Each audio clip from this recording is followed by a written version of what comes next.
এখন বাজে দুপুর 2টো, আর এখন এসছি আমরা মাঠে আমাদের।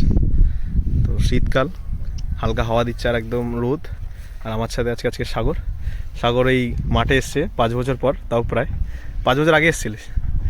এখন কাজের চাপে আরও আসতে পারে না।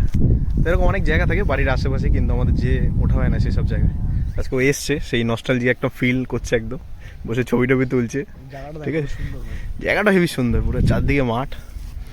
এখন সবাই কাজ বাজ করছে মাঠের, বিকেল হবে, সবাই আসবে, শাক ঠাক তুলবে, তারপর আরও গার্লফ্রেন্ড বয়ফ্রেন্ডরা আসে, দেখা টাকা করে মাঠ। কিন্তু সাগরের গার্লফ্রেন্ড নেই, আমারও নেই। তো আমরা সকালবেলা তাড়াতাড়ি চলে এসেছি। আমরা যারা মাঠে চাষ করছি তাদের সাথে কথা টথা বলে বাড়ি চলে যাবো। কীরকম কী ফলন দিচ্ছে সেসব জানবো। সাগর একটা ছবি তুলবে, আমি একটা ছবি তুলবো, ব্যাস। তারপরে কোনো ভিউ ফিউ আসবে না, বাড়ি চলে যাবো সোজা।